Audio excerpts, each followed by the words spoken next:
지난 시간에 가열기호 맞춤에서 후프응력, 원주응력까지 말씀을 드렸고, 이번에 이제 탄성에너지라는 표현을 보겠습니다. 탄성에너지. 탄성에너지에 대한 표현은 또 변형률 에너지라고도 표현을 하죠. 탄성에너지라는 표현은 이제 변형률 에너지라는 표현도 씁니다. 변형률 에너지, 탄성에너지 표현이 돼요. 재료에 하중을 가하게 되면 그 하중에 의해서 재료는 변형이 수반이 됩니다. 어느 정도 변형이 생길 것이냐. 즉, 그 재료에 하중을 가했을 때 그 하중에서 재료가 변형을 가져올 수 있는 그런 에너지, 그걸 얘기하는 거겠죠. 그거를 얘기합니다.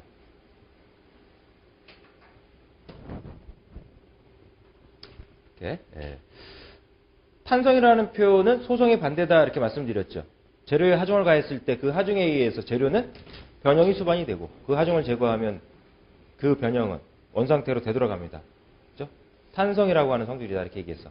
원상태로 회복이 안 되면 소성이라고 표현한다. 이렇게 얘기했죠. 즉 변형이 수반이 됐을 때 하중을 제거하면 다시 원상태로 되돌아가게끔 할 수 있는 에너지, 필요한 에너지, 그게 이제 탄성에너지다 이렇게 봐야지 되겠죠. 탄성에너지에 대한 표현을. 이 탄성에너지를 어떻게 구할 것이냐. 간단하게 수식으로 2분의 1 P 곱하기 델타로 구하자. P는 하중, 델타는 하중 P가 가해지는 방향의 수직 변형량.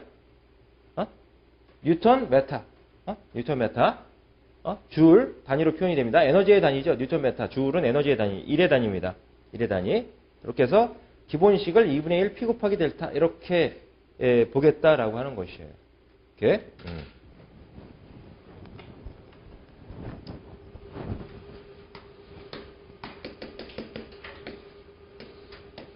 봉을 상단을 매달아 놓고 P라는 하중을 가하니까 얘가 늘어나, 델타만큼. 늘어나. 이렇게. 지금 인장의 경우를 이렇게 생각해 보겠습니다. 그러면 응력과 변형률도 비례관계에 있었죠. 후크의 법칙에 의해서 보면, 탄성한도 내에서. 그러면 하중과 그 하중으로 인한 변형량도 무슨 관계에 있겠어? 비례관계에 있겠죠. 비례관계에 있어요. 비례관계에 있어요. 비례관계에 있어.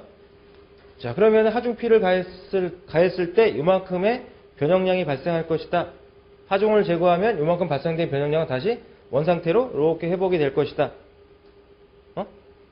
자, 이 삼각형의 면적을 계산해요. 삼각형 면적이니까 밑변 곱하기 높이 나누기 2죠. 면적이 계산하니까 면적을 계산하니까 2분의 1 P 곱하기 델타 이렇게 표현이 됩니다. 이 면적의 크기를 탄성에너지의 크기로 보자. 이런 얘기야. 간단하게 보자는 거야. 간단하게. 탄성에너지 U는 2분의 1 P 곱하기 델타 이렇게 표현이 됩니다. 자, 단순 응력 상태에서 단순 응력 상태에서는 탄성에너지 U는 2분의 1 P 곱하기 델타. P는 물체에 가해지는 하중이고 델타는 P가 가해지는 방향의 변형량이 되겠죠. 2분의 1 P 곱하기 델타 이렇게 해서 표현됩니다. 뉴턴 메타 줄 이렇게 봐두시고 알아두셔야 되겠죠. 알아두셔야 됩니다. 이렇게 보시고 지금처럼 이제 수직 하중 상태일 때, 수직 응력 상태, 수직 하중 상태일 때 이 탄성 에너지는 2분의 1 P 델타 얘를 변형시키면 이 2분의 시그마 제곱 V로 표현이 돼요. 델타가 뭐야? 델타가 A2분의 PL이죠. A2분의 P 그 집어넣으면 이렇게 이제 표현이 된다는 거죠. A분의 P는 시그마고. 이렇게 표현이 돼요. 무변에 있는 최적, V는 최적입니다. 최적을 좌변으로 가져가요. 그러면 단위 최적당 탄성에너지로 표현이 돼요. 단위 최적당 탄성에너지로 표현이 됩니다. 이 값을 탄성에너지 계수라고 얘기를 해요. 레질리언스 계수 이렇게 표현합니다. 레질리언스 계수 표현합니다. 단위 최적당 탄성에너지 표현을 탄성에너지 계수, 레질리언스 계수 이런 표현을 쓰고요. 자, 과거에 나왔던 시험 문제에 보면 최대 탄성 에너지를 구하라고 이제 문제가 나왔는데 단위가 뉴턴 메타 줄이 아니라 뉴턴 퍼 미터 제곱 이렇게 주어졌어.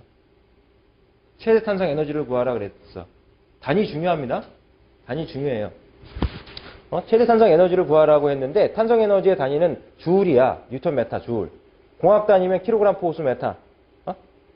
그런데 단위를 탄성 에너지의 단위가 아니라 뉴턴 퍼 미터 제곱의 단위로 줬어. 그러면 표현은 최대 탄성 에너지지만 단위가 뭐의 단위야? 탄성 에너지 개수의 단위니까 탄성 에너지 개수를 구해줘야 돼. 수직 하중 상태에서는 2분의 시그마 제곱 이렇게 표현된다. 2분의 시그마 제곱 이렇게 되고, 전단 하중 상태에서는 전단 하중을 받고 있는 상태에서는 탄성 에너지 U는 2배의 G분의 타우 제곱 V 이렇게 표현이 되는 거죠. 표현이 됩니다. 자, 탄성 에너지가 지금 수직 하중을 받고 있어요. 그럼 탄성 에너지 U는 2분의 1 P 곱하기 델타야. 2분의 1 P 곱하기 델타는 A2분의 PL입니다. A분의 P가 시그마죠. 그러니까 분자 분모에다가 면적을 하나씩 더 곱해줘. 이렇게. 더 곱해줘. 그러면 A분의 P 이렇게 해서 시그마 제곱 이렇게 되겠죠. 시그마 제곱. 이렇게 돼. 시그마 제곱. A 곱하기 L은 최적이죠. 최적 이렇게 됩니다. 자, 그러니까 2배의 동탄성계수 2분의 시그마 제곱 곱하기 최적 이렇게 나오겠죠. 이렇게 표현이 돼. 전단 상태일 때는 2분의 1 P 곱하기 델타에서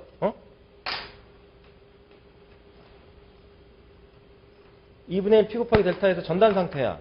전단 하중을 받고 있어. 그러면 2분의 1 곱하기 P 곱하기 델타는 수직 하중을 받으면 A2분의 PL이죠. 수직 변형량이. 전단 상태야. 그러면 P는 전단 하중이야.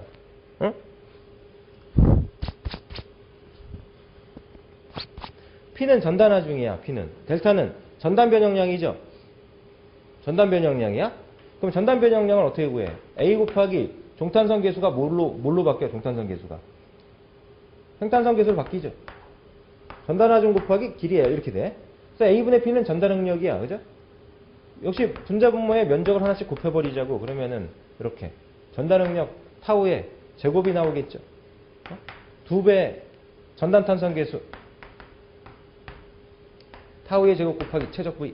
AL은 최적의 표현이니까 AV 이렇게 표현이 됩니다. 단위 최적당 탄성 에너지가 뭐라고? 탄성 에너지 계수. 레질리언스 계수. 이렇게 되겠죠. 단위는 어떻게 돼? 응력과 종탄성 계수의 단위, 탄성 계수 단위는 같죠? 같잖아. 비례상수 아니야. 시그마와 종변형 입실론의 비례상수가 종탄성 계수 2잖아. 2야. 그죠? 단위 같죠? 차원이 같습니다. 같아요. 그럼 응력의 차원 하나 없어지겠죠? 응력의 차원 하나 없어질 거 아니야. 그죠? 거기에 미터 삼성 곱하니까 뉴턴 메타 이렇게 떨어지는 거고, 탄성 에너지 개수만 놓고 보자면, 응력의 단위랑 동일하다는 얘기지. 응력, 탄성 개수, 그리고 탄성 에너지 개수의 단위, 차원은 같다. 맞는 표현입니다. 맞는 표현이야.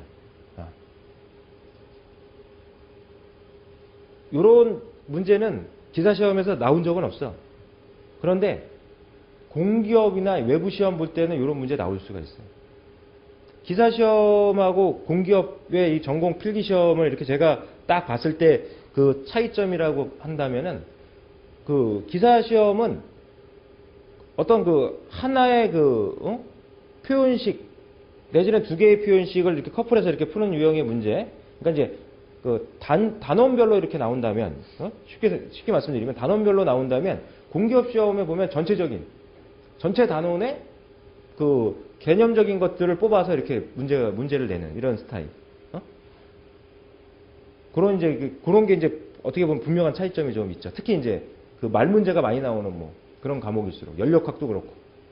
기사 시험에서는 연력학은 사이클에 대해서 문제가 나온다 그러면 랭킨 사이클이나 오토 사이클이나 그거에 대해서만 나와. 근데 공기업에서 보면은 사이클이 한 열댓 개 있거든요. 그 열댓 개 사이클을 그 보기에 다 몽창 때려 넣는단 말이죠. 그리고서 문제가 나오고 이런 식으로 나오는 그런 이제 경향이 좀 있죠. 자, 제가 여기서 말씀드리고자 하는 거는 탄성 에너지 개수. 탄성 에너지 개수의 단위는 응력의 단위랑 같다. 이렇게. 그리고 탄성 에너지 개수가 뭐냐? 의미가 뭐냐? 탄성 에너지를 최적으로 나눈 값이다 이거죠. 최적으로 나눈 값. 최적으로 나눈 값. 단위 최적당 탄성 에너지. 탄성 에너지를 탄성 에너지 개수. 탄성 에너지 개수로 이제 표현이 됩니다. 이렇게 탄성 에너지는 2분의 1 P 곱하기 델타. 2분의 1 P 곱하기 델타. 탄성 에너지 U는 수직 하중을 받고 있다. 수직 응력 상태다라고 하면 2분의 시그마 제곱 V. 이렇게 전단 하중 전단 상태. 전단 응력 상태다라고 하면 2배 전단 탄성 계수분의 전단 응력의 제곱 곱하기 최적 V. 이렇게. 이렇게 이제 해서 여러분들이 이제 기억을 하고 계시면 자, 문제들이 풀릴 거고요.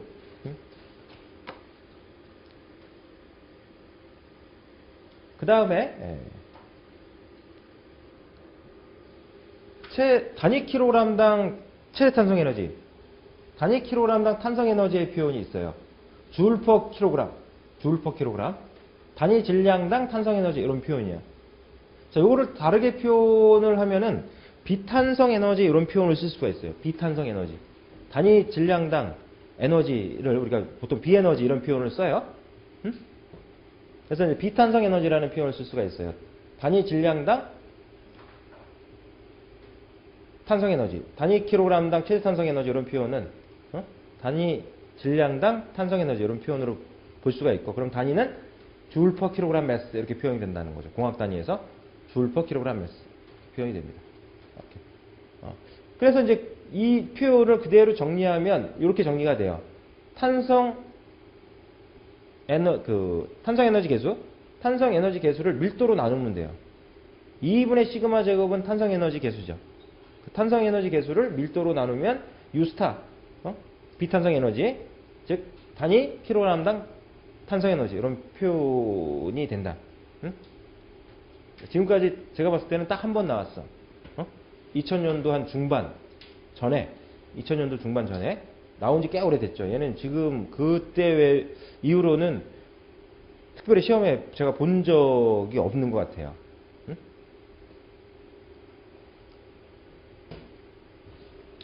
자, 그렇긴 한데 다시 좀 말씀드리자면 유스타는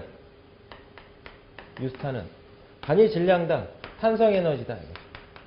탄성 에너지는 2배의 종탄성계수 2분의 시그마 제곱, 수직 하중 상태, 시그마 제곱 곱하기 최적 V죠. 최적 V. 질량은 어떻게 구해? 밀도에다가 최적 곱해주면 된다 그랬죠. 자중해서 했어. 자중해서. 밀도에 최적 곱해주면 돼. 최적 없어집니다. 최적 없어지니까 이 식이 어떻게 돼? 2배의 종탄성계수 2분의 수직 응력 시그마 제곱을 밀도로 나누면 되죠. 밀도로 나눠줘. 이렇게. 그러면 단위는 줄 퍼 킬로그램 매스 이렇게 표현이 됩니다. 줄은 어떻게 돼요? 줄은 뉴턴 메타 퍼 킬로그램 매스고요. 뉴턴은 어떻게 표현이 돼? 뉴턴은 킬로그램 매스의 메타 퍼 세크 제곱이 뉴턴이죠. 여기에 메타의 킬로그램 매스로 나누니까 킬로그램 매스 없어집니다. 자, 그러니까 이 단위가 어떻게 돼요? 메타 제곱에 세크 제곱으로 이렇게 표현이 돼. 자, 그러니까 이제 단위를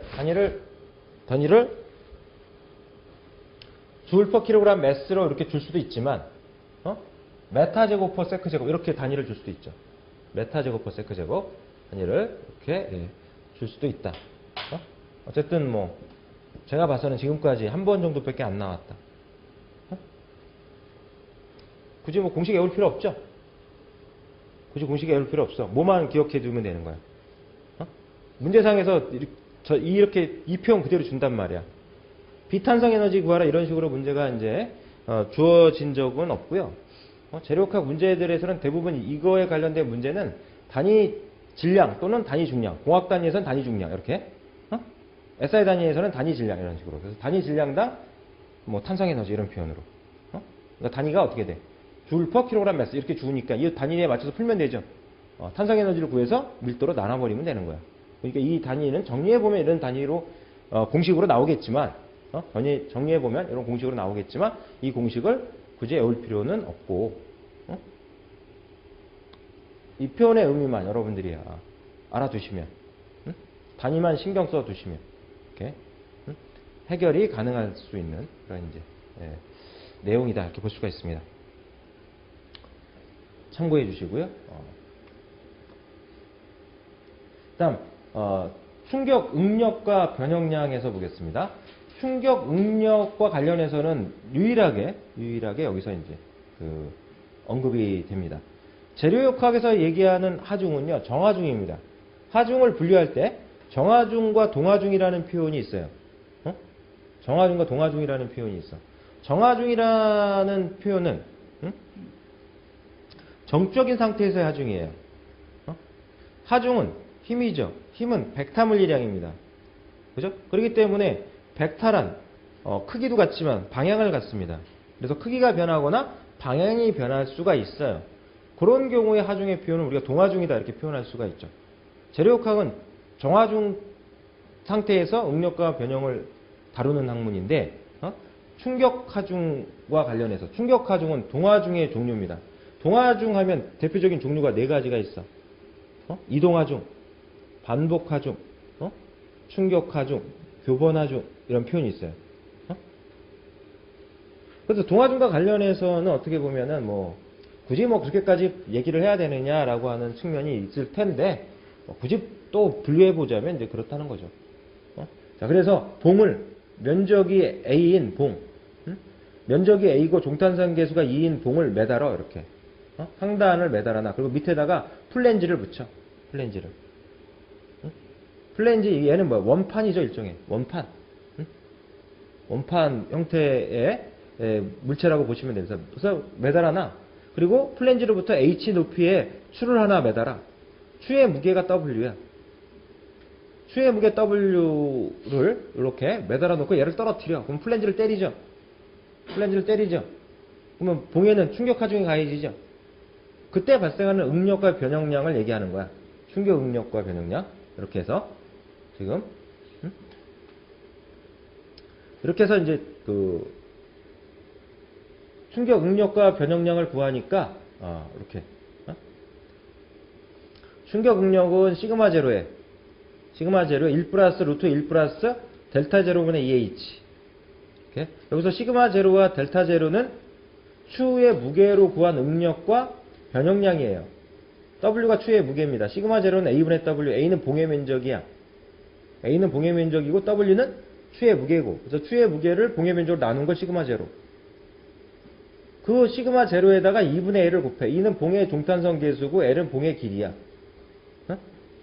A2분의 W에 A2분의 W 이렇게 되어 있죠. 변형량 구하는 공식입니다. 그래서 시그마 제로 곱하기 2분의 L이죠.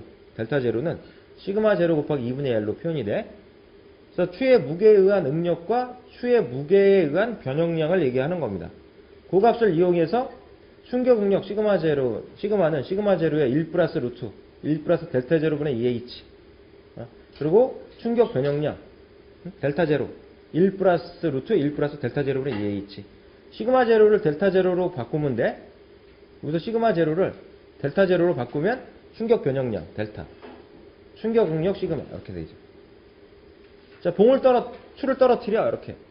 추를 떨어뜨려. 그러면은 봉에는 충격 하중이 가해집니다. 그죠? 충격 에너지가 가해지죠. 그 충격 에너지라고 하는 표현은 추가 한 일이야. 추가 낙하하면서 한 일. 충격 에너지. 그 충격 에너지가 봉에 전달이 돼. 봉이 깨져. 그죠? 그럴 수도 있죠. 그죠? 근데 지금 봉이 깨지는 경우에 안 깨지는 경우에. 우리는 깨지는 경우로 생각하는 거 아닙니다. 비례한도 내에서 생각하는 거죠. 비례한도. 후크의 법칙 내에서 생각을 하는 거야. 모든 재료역학은 후크의 법칙에서 벗어나지 않는다. 이렇게 생각하시면 돼요.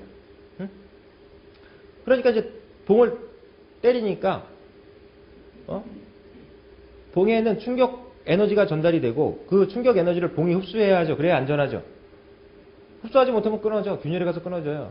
흡수할 수 있는 에너지는 곧 봉에 무슨 에너지랑 관련이 있어? 탄성 에너지랑 관련이 있겠죠. 그래서 탄성 에너지 얘기한 거야. 그래서 추가 낙하하면서 한 일. 추가 낙하하면서 한 일은 봉에 흡수할 수 있는 에너지랑 같아. 탄성 에너지랑 같습니다. 우변에 2분의 시그마 제곱 곱하기 AL은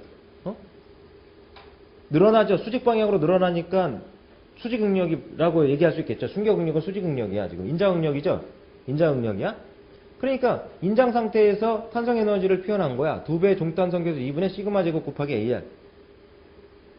좌변은 W 곱하기 H 플러스 델타. 추가 떨어지면서 움직인 변이를 곱한 거죠. 추가한 일이야.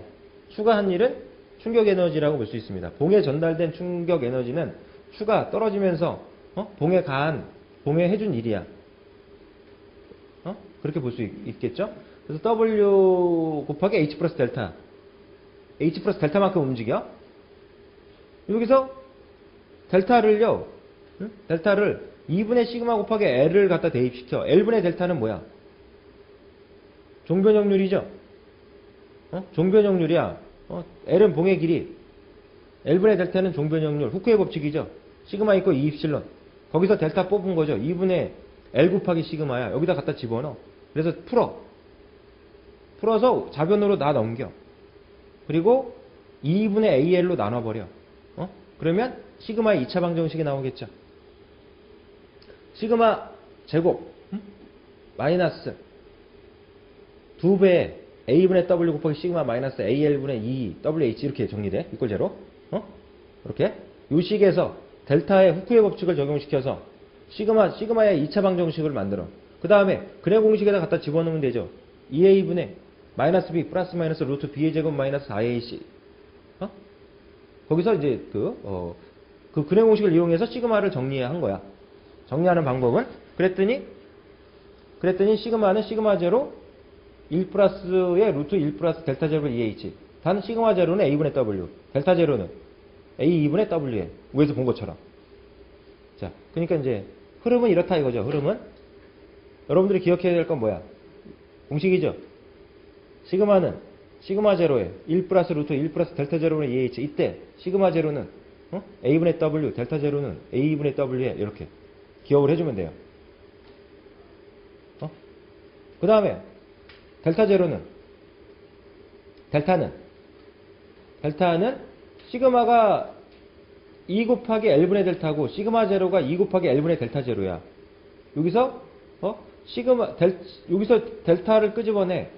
그리고 시그마 제로에서 델타 제로를 끄집어내. 그러면은 요 식에서 시그마 이꼴 시그마 제로 여기 식. 시그마를 어떻게? 시그마를 L분의 2 곱하기 델타 이렇게. 시그마 제로를 어떻게? L분의 2 곱하기 델타 제로 이렇게 집어넣어. 이 자리에다. 그러면 L분의 2는 없어지겠죠? 양쪽에서 L분의 2는 없어질 거 아니야. L분의 2는 없어지겠죠. 그래서 델타는 델타 제로 곱하기 1 플러스 루트 1 플러스 델타 제로 EH 이렇게 표현되겠죠. 자, 가끔 나와. 가끔 나옵니다. 가끔 나온다. 가끔. 식은 외워야 되겠죠? 응?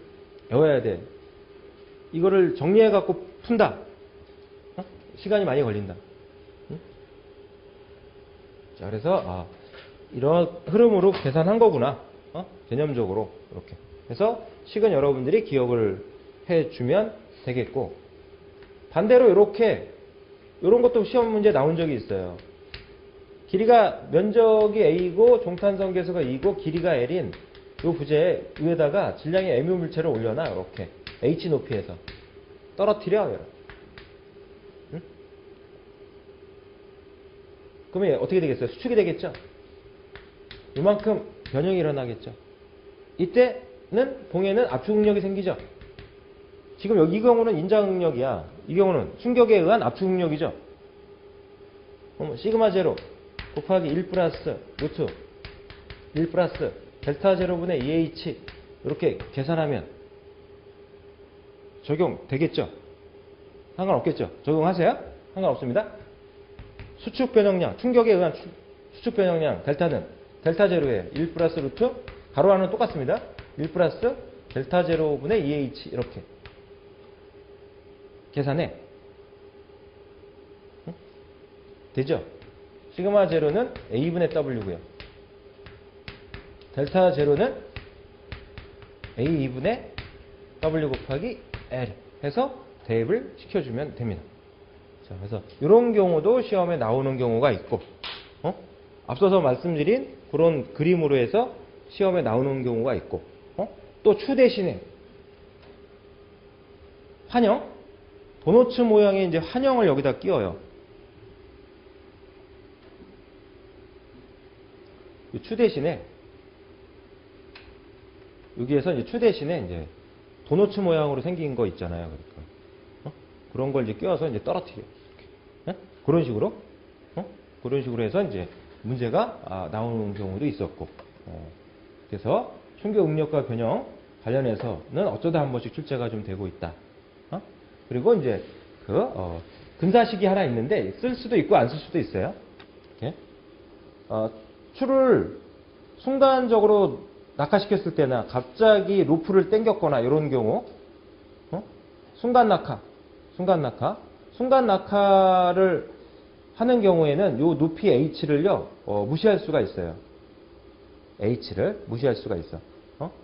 그럼 이제 요식에서 h를 무시하면 델타 제로보다 h가 델타 제로가 h보다 더 크다는 얘기야. 무시한다는 얘기는 순간 낙하한다 이런 얘기. 순간 낙하한다 이런 얘기는 요 h가 델타 제로보다 훨씬 작은 경우를 의미한다.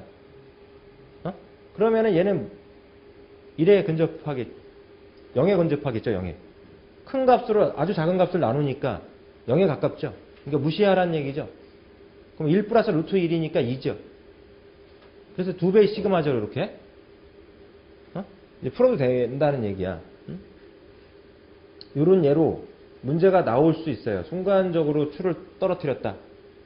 또는 로프를 갑자기 당겼다. 요거는 옛날에 2000년도 초반에 동력학에서 출제가 됐었어. 로프를 동력학 문제에서 나왔었어. 로프를 갑자기 당겼다. 그때 로프를 당기는 그 정하중, 로프에 가해주는 정하중은 얼마고, 그 정하중으로 갑자기 당겼다. 이때 로프에 생기는 응력이 얼마냐? 이런 문제가 나온 적이 있어요. 그래서 시그마 제로 구해서 곱하기 2 해주면 됩니다. 그거는 이제 그때 딱 한 번 나오더니만 안 나오더라고. 재료과학에서는 이런 조건으로 문제가 나오기는 해요. 그런데 근사식을 굳이 쓸 필요가 없어. 조건을 다 주니까 이 식들로 풀 수 있도록 조건을 다 줘요. 조건을 다 주니까 굳이 뭐 시그마 제로, 델타 제로의 2배다 꼭 이 식을 쓸 필요 없이 그냥 풀로 다 집어넣고 풀어줘도 뭐 상관없게 나온다는 거죠. 이렇게 2-49식이나 2-50식으로 풀 수 있도록 이렇게 이제 나온다. 이렇게 보시기 바랍니다. 다음에 내압을 받는 얇은 원통. 지금부터 이제 말씀드리는 내용은 2차 실기 시험과도 관련이 있습니다. 필사평 2차 실기 시험과도 관련이 있는 내용입니다. 내압을 받는 얇은 원통. 예를 들면 이제 보일러 물통과 같은 통을 얘기를 합니다. 내압을 받는 얇은 원통에서 이렇게. 그래서 그림을 보면 이제 단면으로 이렇게 표현해 놓은 거죠. 단면으로. 얘는 이제 오른쪽 이 그림을 오른쪽에서 봤을 때 그림 안쪽에서 봤을 때 이제 뭐 그림이라고 봐도 되고 내부에는 유체가 채워져 있어요. 가스가 채워져 있든 물이 채워져 있든 뭐 보일러 물통이니까 물통이라고 보면 이제 물이 채워져 있겠죠. 압력은 일정해요. 압력은 일정해. 일정한 압력하의 유체가 내부에 채워져 있어. 그러면 압은 면에 직각으로 작용하니까 각 점에 각 요소에 직각으로 압은 걸립니다. 압은 걸리니까 단면에서 봤을 때 내면에 직각으로 각 그 지점에 직각으로 압이 걸릴 거예요. 이 압에 의해서 팽창하겠죠, 얘가. 그다음에 이 단면에서 봤을 때는 지금 이 가로 길이에 대해서 그려놓은 압력 표시 있죠. 얘는 지금 뭐야? 얘는 이 그림이야, 그죠? 이 그림에서 단면에서 지금 원의 그 각 요소에 압이 걸리는 거, 그거를 표현한 거랑 같아. 얘는 같아요. 그래서 이런 압력에 의해서, 즉 이런 압력 분포에 의해서 원은 내경이 어떻게 돼? 커지죠. 직경이 커질 거 아니야. 원주 방향 변형이 생겨요. 원주 방향 변형이 생겨. 그리고 이 그림에서는 이 면의 직각으로 양쪽에서 좌우측에서 압이 걸리겠죠. 압이 걸려. 길이가 늘어나겠죠. 길이가 L이야. 길이가 늘어나겠죠.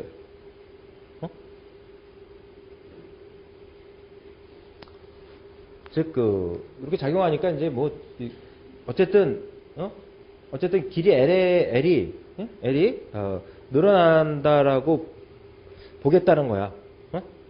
축방향으로 힘이 가해져요. 지금 힘이 이 압력이 내부에서 원주 방향과 축 방향으로 이제 힘을 가하게 돼요. 힘을 가하게 됩니다. 이건 이제 원주 방향으로 지금 생각한 거고요. 얘는 축 방향으로 지금 생각을 하려고 하는 거야. 자, 제 이제 손을 좀 봐주시면, 이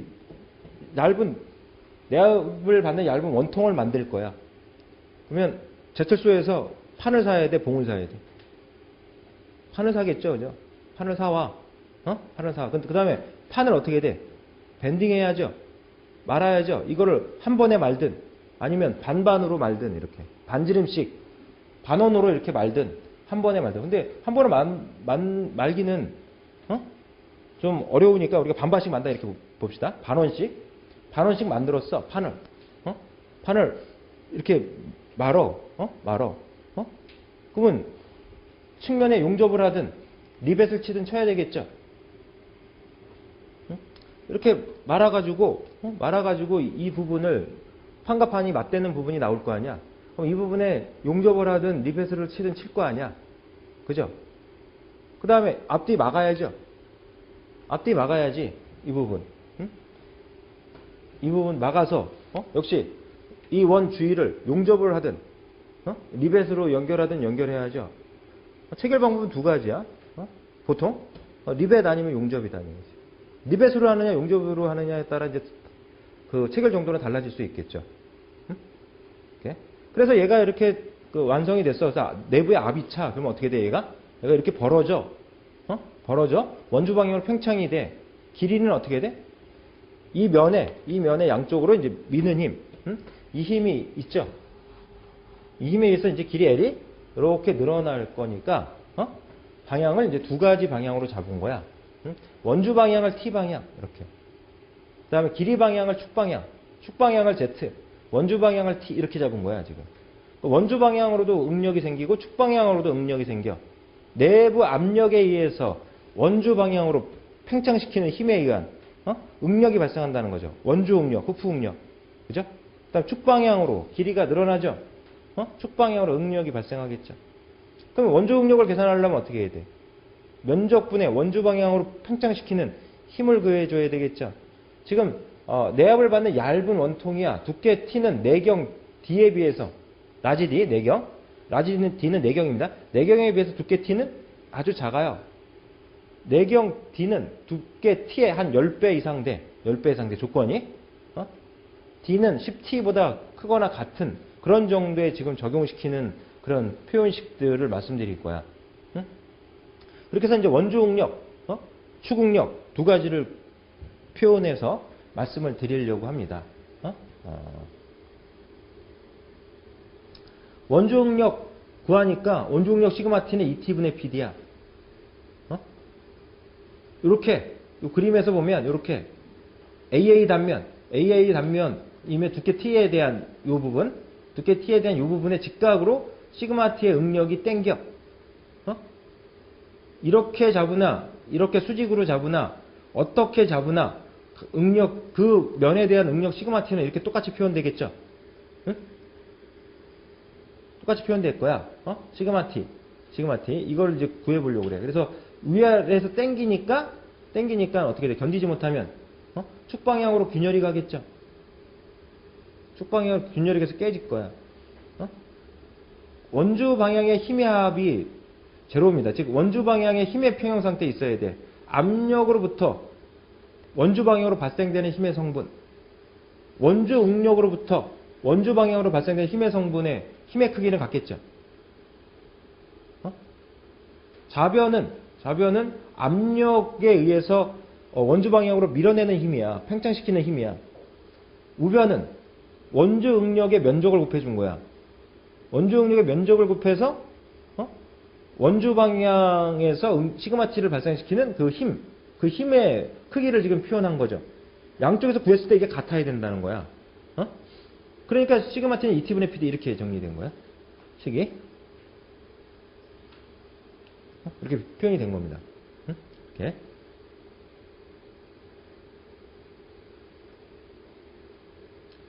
원주 방향은 축방향은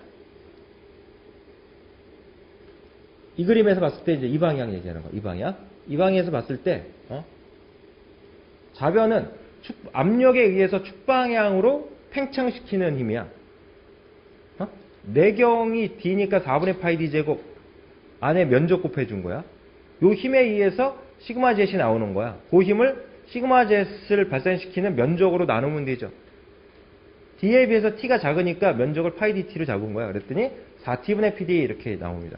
원주 응력은 2T분의 PD, 축응력은 4T분의 PD 이렇게 나와요. 자, 공식은 기억을 해줘야죠.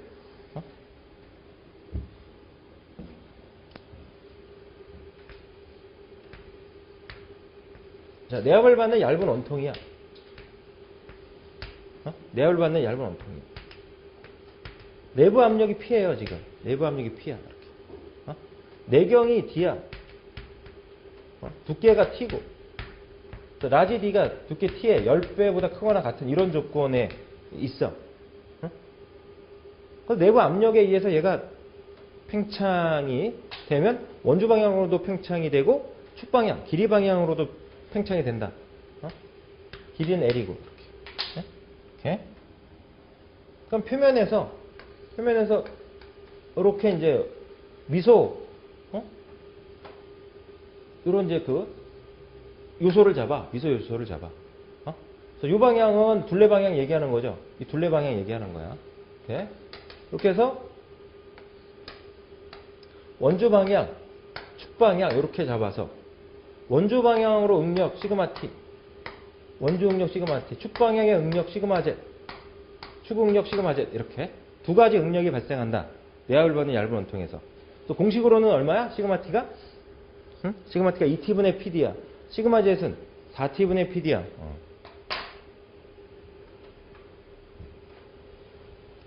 외우세요 지금? 외우세요? 이렇게. 자, 그러면은 시그마 t 2t분의 pd를 지금 구해보려고 그래. 그래서 지금 요렇게 모델링을 잡아. 자유물체도를 잡아. 이 부분이 이렇게 이 부분이 끊어졌다고 이제 가상을 해서 그럼 요 표면 위에 지금 응력 시그마 t가 지금 보인 거로 봤죠? 그림에서 봤어. 이렇게 시그마 t가 작용하는 거로 봤단 말이야. 이렇게 시그마 t가 작용하는 거로 봤어요. 이렇게 봤어. 이 시그마 t에 견디지 못하면은 축방향으로 이렇게 균열이 가서 깨져요. 그래서 물통이면 물이 질질 샌단 말이야. 이것도 시험에 나온 적이 있어. 균열이 무슨 방향으로 가느냐? 원주 응력에 의해서 축방향으로 가. 원주 응력은 2t분의 pd, 축응력은 4t분의 pd. 원주 응력이 더 크죠? 원주 응력에 의해서 깨져. 그러니까 원주 응력에서 깨지면 축방향으로 균열이 가는 거야. 원주 방향으로 균열이 가는 게 아니라. 자, 균열이 가서 뭐 그렇게 봤다고 치고, 끊어졌다고 치고 이제 이거를 보자면은 원통이 이렇게 해서 이렇게 끊어졌다 치고 위에서 보면 이런 식으로 보이겠죠? 이런 식으로 보일 거 아니야?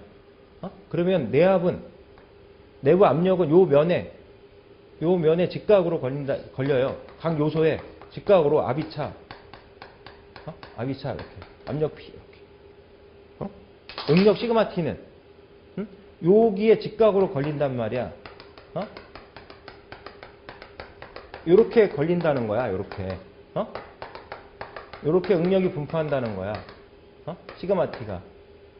그래서 견디지 못하면 이렇게 이제 균열이 간다는 거지. 이렇게. 그러니까 이제 응력 시그마 t를 구하려면 압력 P에 의해서 얘를 확장시키는, 원주 방향으로 팽창시키는 힘을 구해서 면적으로 나누면 되죠. 면적으로 나누면 될 거 아니야. 이 면적. 이 면적이 어떻게 돼? T 곱하기 L이죠. 양쪽에 있죠. ETL이죠. 시그마 T 곱하기 ETL. 여기서 보시면 어떻게 돼? 시그마 T 곱하기 ETL. 이렇게. 그러면 뭐야? 원주 방향으로 팽창시키는 힘이다 이거죠. 응력의 면적 추해주면 힘이 되는 거고, 힘을, 하중을 면적으로 나누면 응력이 나오는 거고, 응력의 면적을 곱하면 하중이 표현이 되는 거고. 그 면적을, 즉 그 내부의 그 압력에 의해서 발생되는 그 면적을 지금 보자면은 이렇게 해서 위에 요 투상 면적, 요 압력에다가 이렇게 위에서 본 투상 면적 내경 D 곱하기 길이 L 이렇게 해서 곱해준 거, 요게 지금 면적 P에 곱해준 면적이야. 투상 면적을 이용한 거야. 압력 P에 원주 방향에서 본 투상 면적을 이용하는 거야.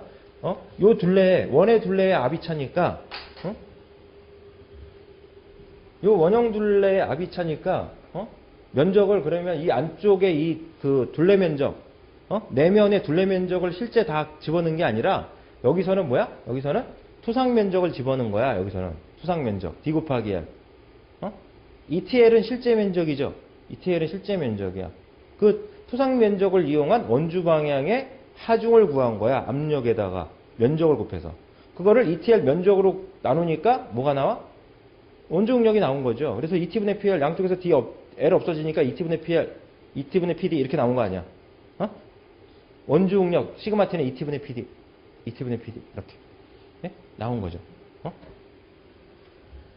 ET분의 PD 이렇게 기억을 해 두셔야 되는 거고, 그 다음 추궁력 4T분의 PD는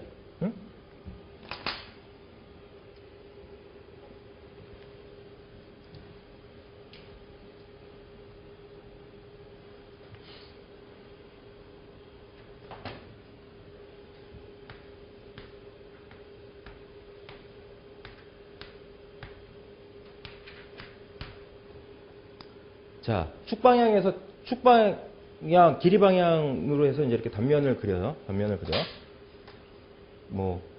교재에서 본 것처럼. 이렇게 압이 걸려요. 요 내경에 압이 P가 걸려요.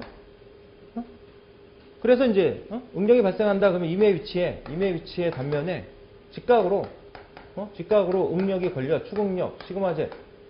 이렇게 걸려. 그래서 이 시그마 Z 능력을 계산하려면 이 압력 P가 축방향으로 밀어내는 힘, 그 힘을 구해가지고 요 면적으로 나누면 되는 거죠. 축방의 힘의 합은 제로야.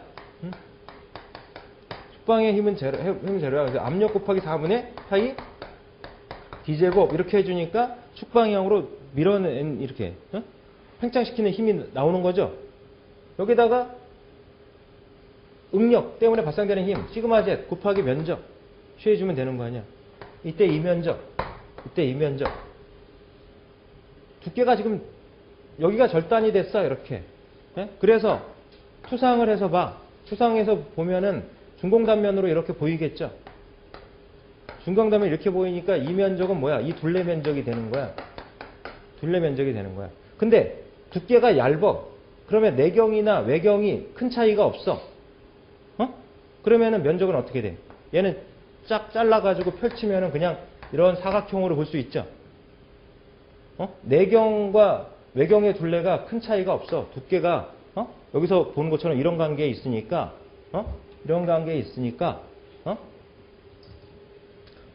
여기서는 판단을 그렇게 하겠다는 거야. 그러니까 면적이 어떻게 돼? 두께 T에 펼쳤으니까 파이 D죠. 사각형 면적으로 처리하겠다는 거지. 파이 DT. 이때 여기에 들어가는 면적은 파이 DT로 처리하겠다는 거야. 파이 DT로 이렇게. 그렇게 해서 이제 Z방 힘의 평형식을 세워가지고 지금 추궁력을 계산하니까 그게 4T분의 PD가 나온 거야. 이렇게 4T분의 PD. 이렇게 4분의 P 곱하기 4분의 파이 D 제곱 있고 시그마 Z에서 파이 DT. D 없어 하나. 파이 없어져. 파이 D 없어져. 그러니까 시그마 Z에서 4T분의 PD 이렇게. 그럼 원중력은 추궁력의 몇 배? 2배. 그죠? 원중력은 추궁력의 2배잖아요. 여기다 곱하기 2를 하면 2t분의 pd. 추궁력은 원중력의 2분의 1배야. 0.5배입니다. 0.5배. 그러면은 얘 때문에 원중력에 의해서 깨지겠어? 추궁력에 의해서 깨지겠어? 추궁력보다 원중력이 더 크니까 원중력에 의해서 깨지겠죠. 그죠? 그래서 축방향으로 균열이가 근데 그 균열은 이음부에 가겠어? 이음부에서 가겠어? 아니면 멀쩡한 판에서 가겠어? 이음부에서 깨지겠죠. 용접을 한 부분, 리벳으로 체결한 부분, 그 부분에서 깨지겠지. 자, 그래서 그런 거를 고려해서 이제 두께를 구해요. 강판의 두께를 구해야 돼. 강판의 두께를. 강판의 두께를 구하는데 강판의 두께를 구해요. 경험식입니다. 2-55식 경험식이야. 추궁력보다 원중력이 커. 응? 추궁력보다 원중력이 커요. 추궁력보다.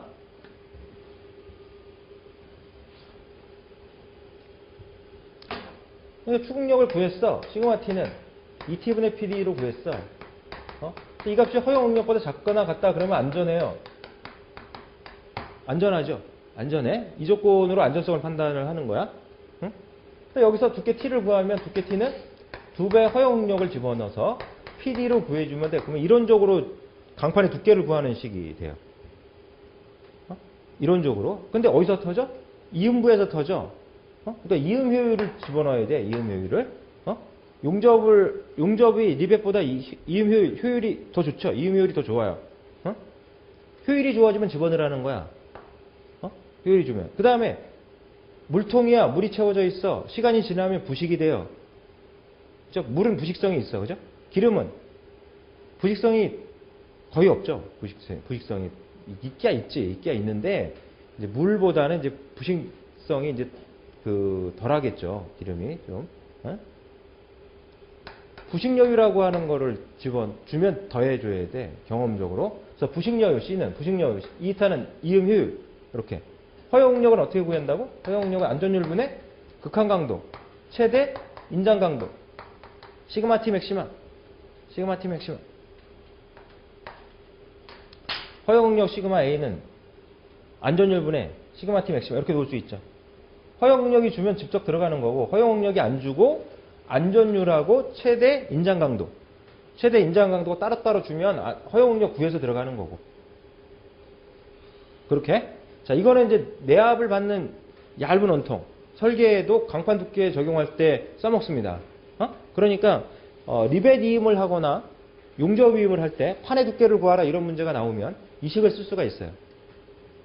실제로 이제 리벳 이음 설계에서 내압을 받는 그 리벳 이음 설계 그런 이제 문제에 이걸 적용시켜서 푸는 문제가 나와. 어디서? 설계 2차 실기 시험에서. 그 다음에 또 얇은 파이프, 두께가 얇은 파이프 설계할 때 그 파이프 두께를 구하는 공식 써먹습니다. 이 식을 써요.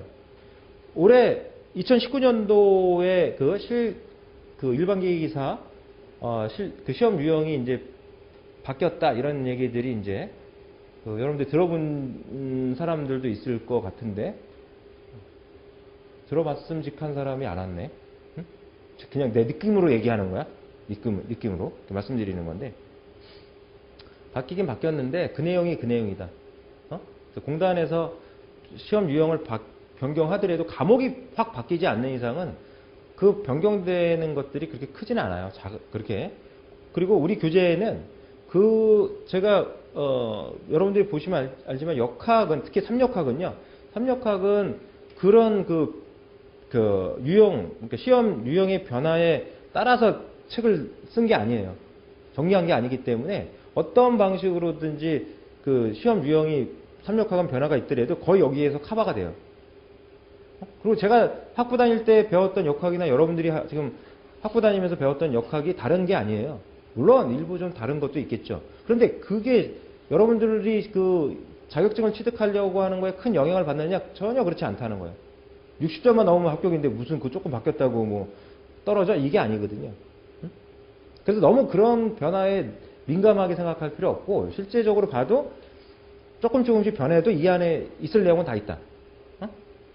이 안에 있는 많은 내용을 이제 뭐 분리해가지고 뭐 다른 쪽에 집어넣고 막 이런 내용이지, 결과적으로 이 안에 다 있고, 몇몇 그 내용들은, 특히 이제 경험적인 그런 내용들, 그 이론적인 내용보다는 이제 경험적인, 실험을 통한 이런 경험적인 내용들과 관련해서는 뭐 좀 일부 빠져 있는 내용도 있고, 그런 내용들, 그렇게 따지자면 많은 재료학학 그 교재에 그 내용들이 다 있겠어요? 없죠? 그래서 그런 거에 전혀 영향을 받지 않고 여러분들이 준비를 할 수 있게끔 해놨기 때문에 그런 거 크게 염려할 필요 없고, 실기도 마찬가지입니다. 실기도 뭐 그 실기의 그 작업형 쪽하고 필답형 쪽에 일부 이제 표현이 좀 늘어나긴 했어요. 실제 하겠다는 내용이 좀 늘어나기도 했는데, 근데 제가 읽어보면 그 전에 나왔던 내용들하고 크게 달라질 건 없다, 이렇게 판단이 됩니다. 그리고 이제 그 안에, 교재 안에 다 이제 그런 걸 반영이 돼 있어요. 그런 내용들이 반영이 돼 있고 하기 때문에 크게 뭐 지장이 있다 이렇게 생각하지 마시고, 동영상도 마찬가지입니다. 동영상도 여러분들 보는데 뭐 최근에 찍었어? 뭐 나중에 예전에 찍었어? 이런 게 아니라, 역학은 그런 게 아니, 그렇게 생각할 필요 없다는 거죠. 물론 시험 문제풀이에 맞춰서 찍었다 이러면은 그거는 이제 최근 문제 봐야지 되는 게 맞을 텐데요. 그게 아니라 이론적인 개념적 베이스를 잡아드리는 그런 그 기계 쪽에 있는 그런 동영상들은 거의 이제 이론적인 그런 그 백그라운드를 이렇게 그 강의를 해놓은 거기 때문에 크게 영향을 받지 않는다고 볼 수 있어요. 특히 이제 제 수업이나 그런 경우는 제가 지금 뭐 시험에 최근에 나왔던 걸 찍어서 지금 해드리는 게 아니잖아요. 나왔던 것들, 나올 수 있는 것들을 그 총괄해서 여러분들한테 지금 전달하고 있는 내용이기 때문에 어떻게 보면 양이 많을 수도 있어요. 뭐 그렇게 따지자면 여러분들한테 그 3, 4년치만 기출문제 풀이해주고요. 풀이해주고 봐도 합격할 수 있게끔 만들 수는 있어요. 근데 이제 그렇게 수업을 하면 이제 들을 분들이 별로 없다는 거죠. 그런 걸 목적으로 한다 그러면 이제 그런 것만 이제 갖춰져 있는 이제 제 동영상을 보든가 이런 식으로 할 수는 있어요. 몇 년째 기출문제만 이렇게 보겠다 그러면. 근데 이제 그런 식으로 이게 하는 게 아니기 때문에 이제 염려하실 필요 없다. 그 말씀 드리려고 좀 하다 보니까 좀 길게 갔는데, 여러분들 이제 이 공식을 기억을 해줘야 된다 이거죠. 2배 허용력 시그마 A, 이음율 분의 PD, 내부 압력, 내경, 플러스 C, C는 부식 여유. 안 주면 무시하고, 이음율이나 부식 여유는 안 주면 무시하고, 주면 고려해서 풀고. 특히 허용력이 안 주어지고 최대 인장 강도가 주어졌다 그러면, 또는 극한 강도, 시그마 U, 극한 강도가 최대 인장 강도로 보시면 됩니다.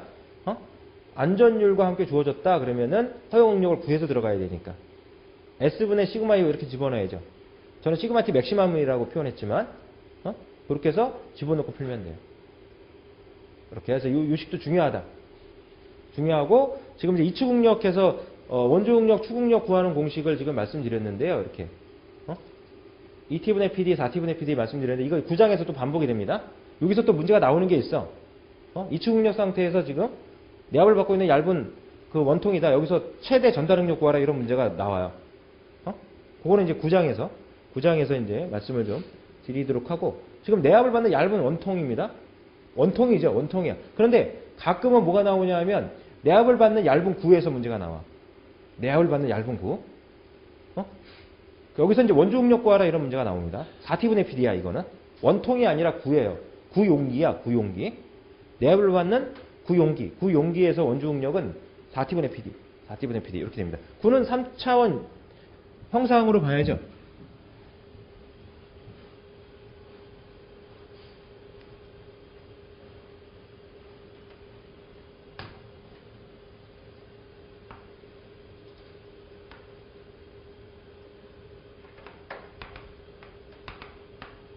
내경이 D고 두께가 T. 구용기야, 구용기. 구용기. 구용기에서는 X방향, Y방향, Z방향이 다 원주방향이죠. X방향, Y방향, Z방향이 다 원주방향이야. 그러니까 여기서는 원주응력 시그마 T 다 똑같을 거야. X방향, Y방향, Z방향. 얘는 이제 4T분의 PD 공식으로 외워주세요. 원통에서는 2T분의 PD. 구용기. 구용기에서는 4T분의 PD. 이렇게. 그리고 이제 또 지금까지 보면 한 2번 정도 나온 문제가 있어. 구 형상의 이걸 이제 막이라고 표현해. 막이라고. 얇은 막. 응? 얇은 막 표면에, 구 형상의 얇은 막 표면에 발생하는 후풍력 구하라. 이런 식으로 문제가 나와. 그럼 이거랑 똑같아. 4t분의 PD야. 요거는 아마 9장의 연습 문제에 보면 있을 거야. 9장의 연습 문제에 보면 있고, 거기에 해설을 쭉 달아놨는데, 그건 이제 참고하시고, 그냥, 지금 내열받는 얇은 원통 정리해드린 거랑 연결해서, 구용기일 경우는 4t분의 PD다. 이렇게 딱 찍고 넘어가라는 거죠. 그러면 이제 기억하는데 뭐 어려움은 없을 테니까. 어쩌다 한번 나온다. 이게 한 서너 번 정도 나왔을 겁니다. 이거는 이렇게 해서 보고 좀 넘어가시면 될 것 같습니다. 자, 그래서 이번 시간에는 내열받는 얇은 원통까지 좀 봤습니다. 자, 다음 시간에 이제 2장 내용 좀 마무리하고, 그리고 이제 연습 문제 좀 풀어드리도록 이렇게 할게요.